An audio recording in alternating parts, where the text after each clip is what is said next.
আমেরিকার লস অ্যাঞ্জেলেসে আবারও আগুন লেগেছে। আগুন লাগার কারণ কি? আল্লাহর গজব তাদেরকে ছাড়ছে না কেন?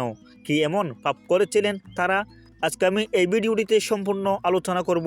অবশ্যই ভিডিওটি আপনাকে না টেনে শেষ অবধি দেখার অনুরোধ রইল বুঝতে চাইলে। আমেরিকার লস অ্যাঞ্জেলেসে নতুন করে আগুন ছড়িয়ে পড়েছে। লস অ্যাঞ্জেলেসের উত্তরে সান্তানা ক্লোরিডা শহরের কাছে ক্লাস্টাইক লেগের চারপাশে পাহাড়ের বুধবার আগুন লাগে।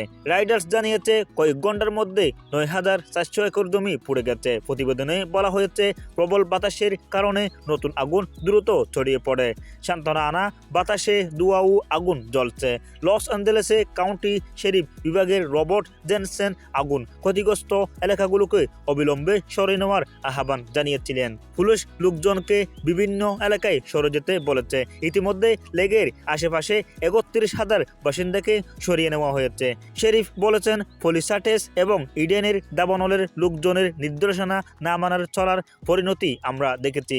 আমি চাই না আমাদের এলাকায় একই ঘটনা ঘটুক। যদি আপনাকে সরে যাওয়ার নির্দেশ দেওয়া হয়, অনুগ্রহ করে দ্রুত এলাকা ছেড়ে চলে যাবেন। এটা লস অ্যাঞ্জেলেস কাউন্টি শেরিফ রাবুট বলেন।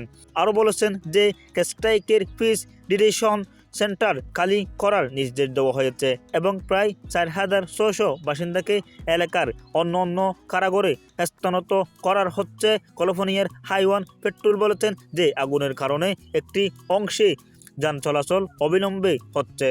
তাহলে ভিডিওটি দেখে কেমন লাগলো বিস্তারিত অবশ্যই আমাদের কমেন্ট বক্সে জানাতে ভুলবেন না, এবং আপনি যদি আমাদের চ্যানেলের প্রথম হয়ে থাকেন অবশ্যই আমাদের চ্যানেলটি সাবস্ক্রাইব করবেন। ফেসবুক পেজটি অবশ্যই ফলো করতে ভুলবেন না। আসসালামু আলাইকুম ওয়া রাহমাতুল্লাহি ওয়া বারাকাতুহু।